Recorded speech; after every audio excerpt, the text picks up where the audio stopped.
Friends, ఇది చెలాక్ company water level censor. దీంట్లో ఏమొస్తుందంటే 3 ట్యాంక్లో పెట్టడానికి 3 సెన్సార్లు, వాటర్ లెవెల్ సెన్సార్లు.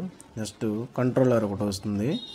ఈ కంట్రోలర్ సెన్సార్ యూజ్ చేసి మనం ట్యాంక్లో ఉన్న వాటర్ని ఆన్ ఆఫ్ ఎలా చేయాలనేది, మోటార్ని ఆన్ ఆఫ్ చేయడానికి ఇది ఉపయోగపడుతుంది.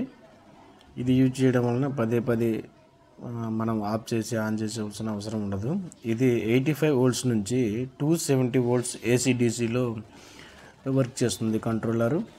నెక్స్ట్ మీరు చూసుకున్నట్లే దీనికి పైన రిలే ఒకటి ఉంటుంది. 11, 12, 14 ఉంది కదా. 11 అనేది కామను. నెక్స్ట్ ఇది 1 kΩ నుంచి 200 kΩ వరకు రెసిస్టెన్స్, అంటే ఈ P1, P2 ఇవి రెసిస్టెన్స్ పనిచేస్తుంది. నెక్స్ట్ ఇక్కడ ఫేస్ ఒకటి, డమ్మీ ఒకటి, న్యూట్రల్ ఒకటి. ఫేస్ న్యూట్రల్ ఇచ్చి సరిపోద్ది, డమ్మీలో ఏమి ఇవ్వద్దు. P1, P2, P3. P1 అనేది రెఫరెన్స్, P2 లో లెవెల్, P3 హై లెవెల్. సెన్సార్ని మనం చూసుకుంటే ఈ పైన ఉన్న క్యాప్ని తీసి రబ్బర్ స్క్రూ ఓపెన్ చేస్తే ఇక్కడ మనకి వైర్ కనెక్ట్ చేసుకోవడానికి ఇక్కడ ఆప్షన్ ఉంటుంది. దీంట్లో వైర్ చుట్టుకొని మళ్ళీ బిగించి P1, P2, P3లో పెట్టుకోవాలి. నెక్స్ట్ ఈ డ్రాయింగ్లో చూపించిన విధంగా కనెక్ట్ చేసుకోవాలి.